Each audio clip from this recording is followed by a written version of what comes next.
And I'm delighted to welcome our next guest. What a morning it's been. I don't think I've ever interviewed him. I might have shared a conversation at the front. The editor of The Spectator, former senior Conservative cabinet member, Lord... what am I supposed to call a lord at 20 to 10 in the morning, Lord Michael Gove? Is it Michael? Is it your lordship? What is it?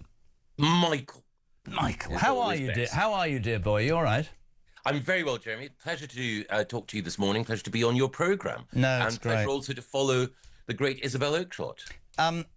I did say, and I'll say it to you as well, Michael, I don't think I've ever been more angry or felt more palpable anger from my viewers and listeners as I have this morning. We saw Donald Trump sitting in his office tearing a second one out of Starmer, saying he'd taken the great out of Great Britain. He was no Churchill, and actually giving him a lesson on what he should do about energy prices and immigration. But beyond all of that, these live pictures that we're showing right now, showing the Greek frigates arriving in Limassol, there are millions of utterly embarrassed and mortified Britons this morning at our Prime Minister's inept response, his inability, Michael, to stand and lead when this country needs it. I guess you'd agree with that. Absolutely. The Prime Minister has deliberately positioned himself. He's nailed his colours firmly to the fence. He's positioned himself in a way that is Keir Starmer all over. He has neither the courage to support the American-Israeli allied attempt to get rid of a murderous regime, nor is he principled enough, as some on the left are, to say, and indeed some on the right, that this is a misconceived venture. Instead, he is embarrassed, and he's also exposing the weakness of Britain on the world stage, and also the inadequacy of our armed forces, over whose decline he's continuing to preside. I mean, I'm with you. I would have preferred it if he'd stood up and said, I want nothing to do with this. But this man, he governs, in my opinion, by trying to be all things to all people, and sadly ends up being absolutely nothing to anybody, because he's not proactive. He's not. It's all reactive. It's all focus group. It's all how do I look? And, of course, the big criticism, Michael, without wanting to say the wrong thing, is on the back of Gorton and Denton. He is terrified by the split on the left, the fact that the Greens have come from nowhere, the fact that there was sectarian voting there. It is an absolute fact. I mean, at the moment last night when Donald Trump's in the White House saying, you know, you need to do this, that and the other, when our boats are stuck in Portsmouth and the French and the Greek are on the way, when there are British interests at heart, he stood in front of a Muslim federation of people inside Westminster Hall where the Queen died, laid in state, and sort of proudly announced we're not part of it and got a round of applause. He's not a leader, is he? No, I think it's perfectly legitimate for the Prime Minister during Ramadan to talk to a Muslim audience in the House of Commons. Absolutely. But it's coat trailing, to use an old-fashioned word, to say we had nothing to do with the conflict and to, as he did, to expect applause. What he was basically saying is, I understand your political views based on your religious identity, and I'm truckling to you. I'm appeasing you. I don't think that is the position of a genuine leader. And as you quite rightly point out, we have British sovereign bases in Cyprus that have been attacked. We knew from the moment that Iran was going to be attacked in this way that British lives and British interests were at stake. And the Prime Minister, instead of saying it's absolutely vital that we join our two allies in dealing with a state sponsor of terrorism, instead sought refuge behind all sorts of legal equivocation.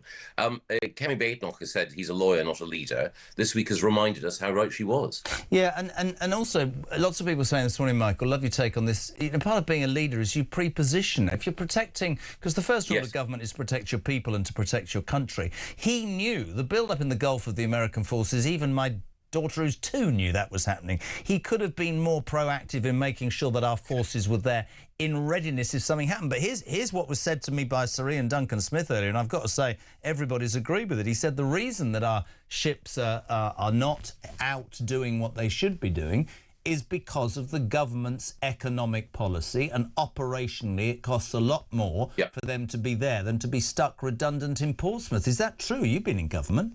Yes, it is. So this government is spending more on welfare than on warfare. None of us want to go to war, but actually the French president put it right 2 days ago when he said that in order to be safe, you need to be feared. In order to be feared, you need to be strong.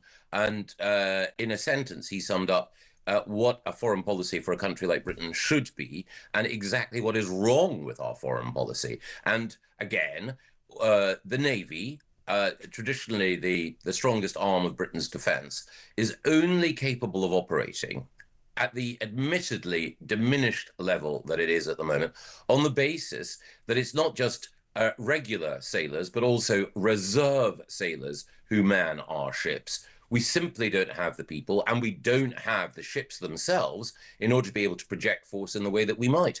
The French have sent an aircraft carrier to the Mediterranean. We're sending one destroyer. And as your listener pointed out earlier, that destroyer appears still to be in port at the moment and will take a week to reach this relevant combat zone. This isn't meant to be anything other than honest, because you said our wrongly diminished armed forces. One of my bugbears, and I aim this at Tory governments going back. You're quite right. Years. I know what you're going to say. Well, I just think it's a disgrace to have always seen cutting defence as the easy option. You were in government, and you've always you put your hands in the air. Do you think we got that wrong? Yes, I think we did, and I think that actually the situation is worse than many people might think, because overall, when ministers talk about our defences, they say, you know, we meet the NATO 2.5% target. That's only because we include our independent nuclear deterrent. Now, that's a good thing, but there are lots of other NATO countries that don't have a nuclear deterrent. Strip the nuclear deterrent out of it, and we're at the bottom of the league.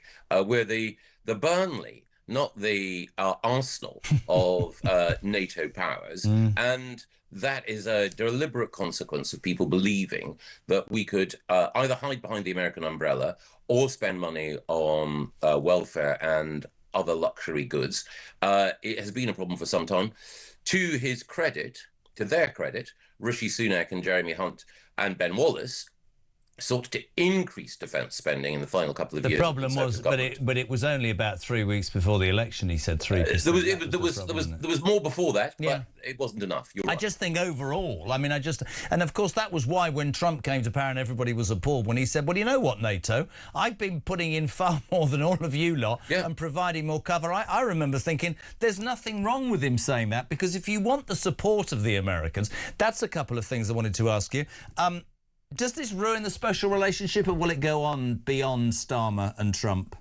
It will go on because it exists at a deeper level. Where British and American soldiers, sailors and airmen work together.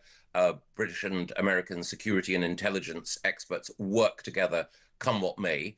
There is, I'm sure your viewers and listeners know, something called the Five Eyes Network: Britain, America, Canada, Australia and New Zealand, that we share secrets and we act as allies. That will endure.